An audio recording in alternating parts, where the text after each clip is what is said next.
6 months have passed since the dinner party where my husband exposed everything. 6 months since my 3 best friends stopped returning my calls. 6 months since I learned some mistakes don't care about apologies or promises to change. I still replay that Saturday morning in my head, wondering how I could have been so stupid. How I let myself get talked into testing my marriage like it was some kind of game show. How I didn't realize that my husband Nathan had heard every word of that phone call, where my friends convinced me to fake wanting a separation. It started so innocently. Just another Thursday evening wine night with the girls while Nathan was supposedly working late. Claire, Rachel, and Jenna had been my closest friends since college. We'd been through everything together: bad breakups, career changes, family drama. So when they started giving me relationship advice, I listened. The wine was a good Pinot Noir, $45 a bottle, because Claire always insisted we deserved the best. We were successful women after all. Claire with her marketing director's salary, Rachel with her consulting firm, Jenna fresh off making partner at her law firm. And me? Well, I managed a dental office. Not as glamorous, but Nathan's income as an electrician more than made up the difference. "You've been married 7 years," Claire said, refilling my wine glass in my own living room. She was on her 3rd glass, her voice getting that edge it always got when she talked about marriage. Her own husband, Mark, was at home with their twins, probably grateful for the break. "How do you know Nathan still values you?" "Men get comfortable. They stop trying." "He tries," I defended weakly. "He just bought me that necklace for our anniversary." I touched the delicate gold chain around my neck, the small sapphire pendant catching the light. Nathan had skipped lunch for 3 months to afford it. I knew because I'd found the receipt in his truck along with a note from the jeweler thanking him for his patience with the payment plan. "The one you asked for specifically?" Rachel laughed. "That's not romantic. That's following instructions." Rachel's laugh had turned bitter since her separation from Derek 2 years ago. She'd caught him texting a coworker. Nothing sexual, just friendly conversation, and had never forgiven him.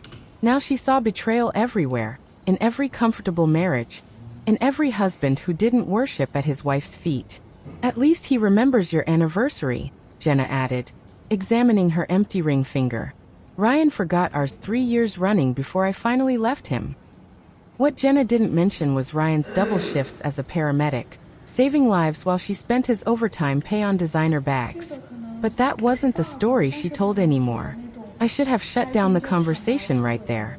Should have told them that Nathan didn't need to prove anything to me, that I knew he loved me. But something in their words struck a nerve. Had we become too comfortable? Too predictable? "My cousin tested her boyfriend last year," Jenna chimed in, always ready with an anecdote. "Told him she needed space to think about their future. He practically fell apart.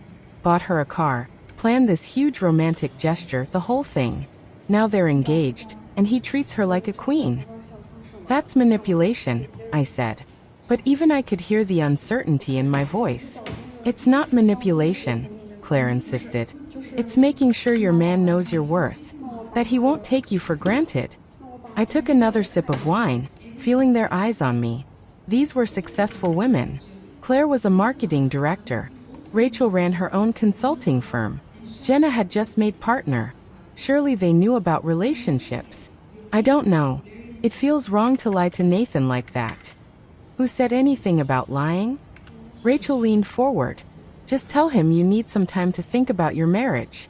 See how he reacts. If he really loves you, he'll fight for you. If not..." She shrugged. "You deserve to know where you stand." Jenna added, "What if he just shrugs and says okay? Wouldn't you rather know now than waste another 7 years?"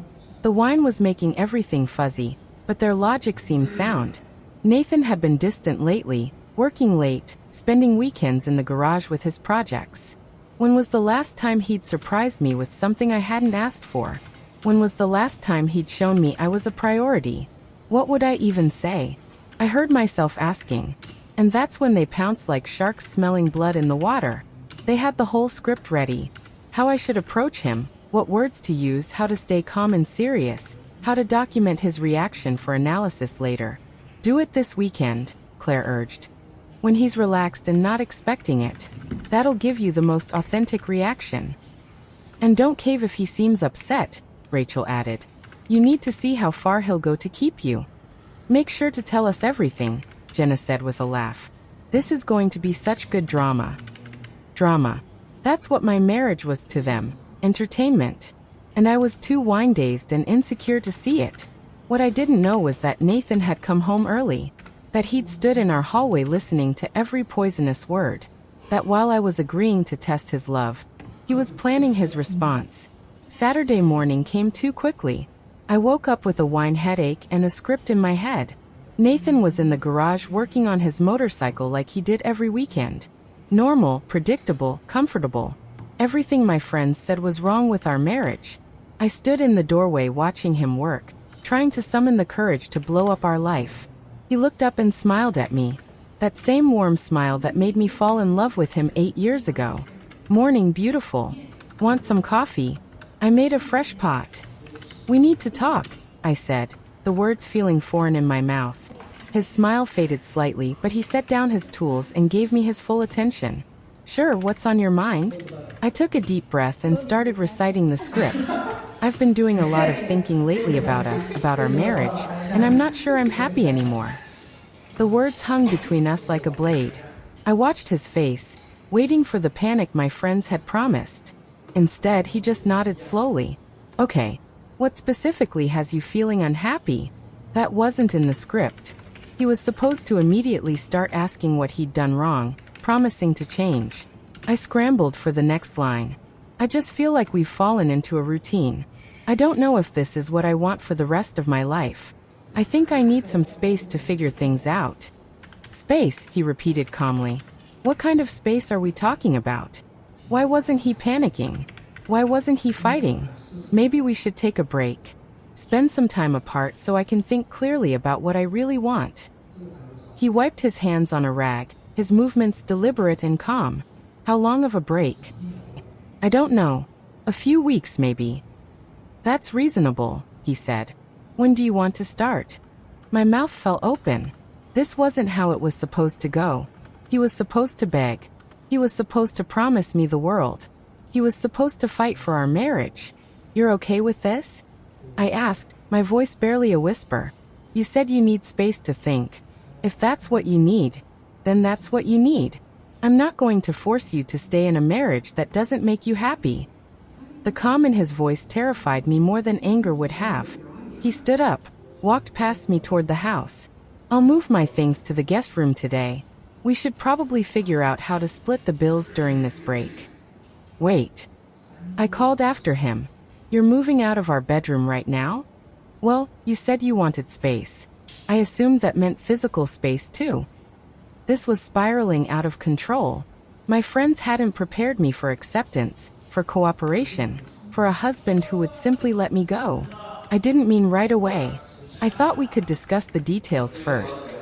The details seem clear to me. You want a break from our marriage.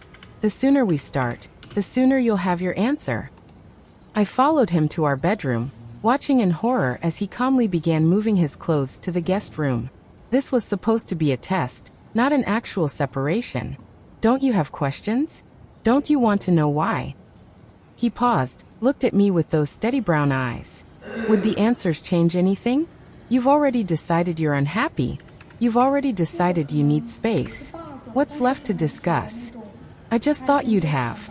I don't know, more of a reaction. What kind of reaction were you hoping for? The question felt loaded, like he knew more than he was letting on. I don't know. I expected you to be upset. I am upset, he said simply. But being upset won't change your mind, will it? I had no answer for that. The script didn't cover this. My friends hadn't prepared me for a husband who would respond with dignity instead of desperation. By Saturday evening, he was gone. Out with friends, he said. Adjusting to being single again, he said. The house felt empty in a way it never had before. I texted my friends telling them about his reaction. Their responses came quickly. He's bluffing, Claire wrote. He'll crack by tomorrow. Stay strong, Rachel advised. Don't let him make you feel guilty. This is perfect, Jenna added. Now he'll realize what he's losing. But Sunday came and went. Nathan remained calm, polite, distant. He went out again, Stayed out late. When I asked where he'd been, he reminded me we were on a break, that my activities weren't his business, and his weren't mine. By Monday, I was panicking. This wasn't a test anymore. This was my marriage dissolving in real time. I tried to walk it back, suggesting counseling instead. But Nathan turned my own logic against me. Counseling for what? You said you weren't happy. That's not something a therapist can fix if it's how you truly feel. Each attempt to reverse course was met with calm reasoning that made my lies seem even more hollow. He wasn't playing the game. He was taking me at my word. And my word was that I didn't want to be married to him. By Thursday, I was desperate. I tried honesty, without admitting the whole truth. What if I said I made a mistake? What if I said I don't want to break anymore? He looked at me with something like pity. Then I'd wonder what happens the next time you get stressed. Do I have to worry about you questioning our marriage every time things get difficult? The trap I'd set had caught me instead. Every word I'd said and faked out had created real problems. Every lie had built a wall between us that truth couldn't tear down. Friday night, I heard him on the phone with someone, making plans, laughing, living his life as if I'd already left. That's when I made the ultimate mistake. I escalated. I've been thinking, I said that evening. Maybe we should consider making this permanent, like a divorce. I expected shock, fear, anything but the slow nod of agreement. You might be right. This week has shown me a lot about what I want in a partner. The words hit me like a physical blow. He was agreeing to divorce. My husband of 7 years was ready to walk away because I'd played a stupid game. You want a divorce? I whispered.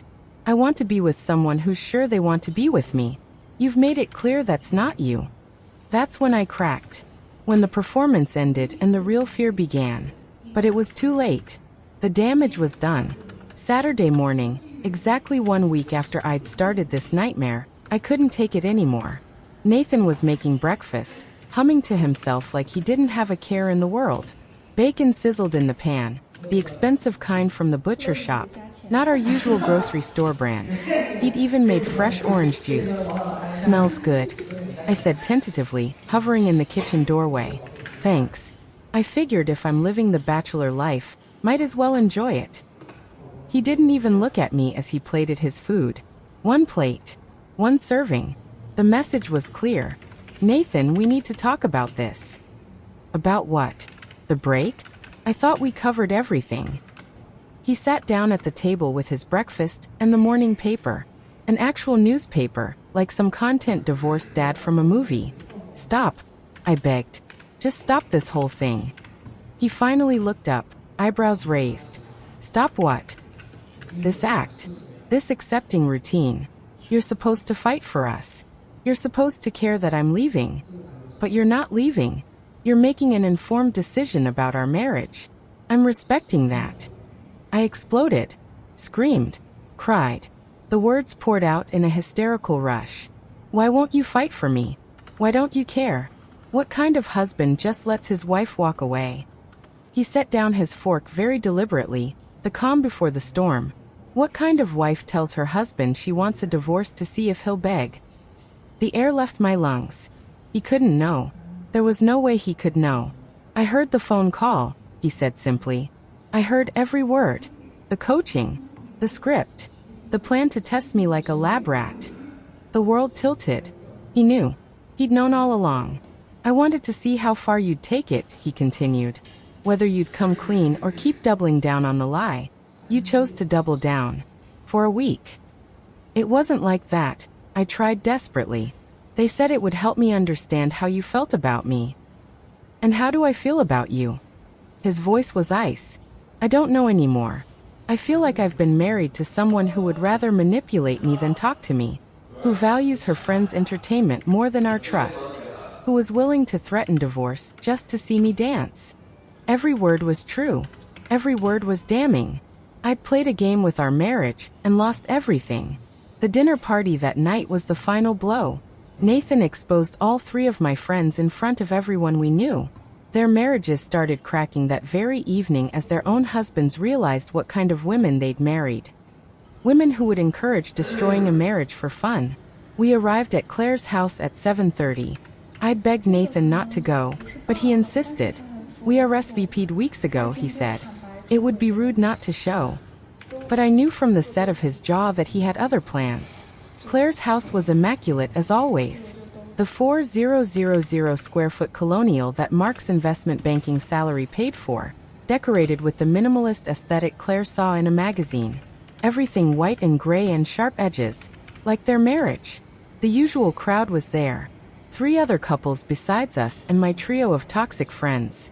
Claire was holding court in the kitchen, Rachel beside her opening another bottle of wine, Jenna regaling everyone with a story about destroying opposing counsel in court. "Ladies," Nathan said, walking directly up to them. I tried to grab his arm, but he shook me off. "I wanted to thank you for your excellent marriage counseling last week." Claire's wine glass paused halfway to her lips. "What marriage counseling?" "The phone consultation where you convinced my wife to fake a breakup with me to test my devotion. Brilliant strategy, really." The kitchen went silent. Even the music seemed to fade into the background. "I'm not sure what you mean," Rachel said, but her voice cracked. "Really? Because I heard every word. Thursday evening, right in my own living room. The part about making it dramatic. The suggestion to document it for entertainment. Even the backup plan to threaten divorce if I didn't react the right way." Mark set down his beer very deliberately. "Claire, what's he talking about?" "Nothing," Claire said quickly. Too quickly. "He's obviously confused." Nathan pulled out his phone. "Confused? Let me refresh your memory." He hit play on a recording. My voice filled the room, slurred with wine, saying I wasn't sure about manipulating him. Then Claire's voice, clear as day. "It's not manipulation. It's testing his commitment. You deserve to know where you stand in his priorities." The room erupted. Mark's face went from confused to furious in seconds. Rachel's date, a new boyfriend she'd been showing off, took a step back from her like she was contagious. Jenna's law partner, who'd come as her plus one, looked like he was mentally reviewing their firm's ethics guidelines. "You recorded a private conversation?" Claire sputtered. "In my own home." "Yes. Legal in this state, by the way." Nathan's smile was sharp. "But let's talk about privacy. How private was my marriage when you 3 decided to make it your entertainment?" "That's not," Jenna started. "Let me tell everyone how your test worked out." Nathan continued, raising his voice so the whole room could hear. "My wife told me she wanted to separate, so I helped her pack. She said she needed space. I gave her all the space she wanted. She threatened divorce. I agreed it might be for the best." Nervous laughter rippled through the room. But Nathan wasn't done. "Turns out when you call someone's bluff, they panic. She spent a week escalating her lies, trying to get me to dance like a trained monkey. All because you 3 convinced her that manipulation was the key to a healthy marriage." "We were trying to help," Rachel said desperately. "Help?" Nathan laughed. "You called destroying trust helpful? You call teaching wives to lie to their husbands helpful? How's your own love life, Rachel? Still wondering why Derek left?" Rachel's face went white. "That has nothing to do with." "Doesn't it? You pushed him away with constant tests and suspicions. Now you're trying to spread your misery to everyone else." The party was effectively over. People were grabbing their coats, making excuses. Mark hadn't moved from his spot by the beer cooler, just staring at his wife with dawning comprehension. "Is this why you've been acting so strange?" he asked Claire. "All those questions about whether I'd fight for you? Were you planning to test me too?" Claire's silence was answer enough. "My friends blamed me, of course. They said I'd thrown them under the bus, as if they hadn't been driving the bus all along. They cut me off completely, leaving me to rebuild my marriage alone. 6 months later, I'm still rebuilding. Nathan gave me a choice that night. Them or him. It wasn't really a choice at all. But choosing him meant more than just cutting off toxic friendships. It meant therapy. Real therapy, where I had to confront why I thought testing my husband was acceptable. It meant complete transparency, showing him every text, every communication, proving daily that I'd learned my lesson. It meant rebuilding trust, one tiny action at a time. The friends I lost? They're divorced or heading that way. Turns out their husbands didn't appreciate learning their wives were master manipulators. Mark found text messages from Claire to other married friends, encouraging them to test their relationships. 2. Rachel's marriage counselor suggested her husband leave for his own mental health. Jenna's husband hired a forensic accountant and a shark of a divorce attorney. They blame me for exposing them. I blame them for convincing me to destroy the best thing in my life. But really, the blame lies with all of us. For thinking marriage was a game. For believing manipulation was the same as communication. For risking everything to prove something that didn't need proving. Nathan forgave me eventually. Not because I completed a checklist of requirements, but because he saw real change. Because I stopped letting others influence our marriage. Because I learned that security comes from trust, not tests. I still wake up some nights remembering that week of lies. Remembering how close I came to losing everything because I listened to women who didn't value what I had. Women who saw my stable, loving marriage as boring because it lacked drama.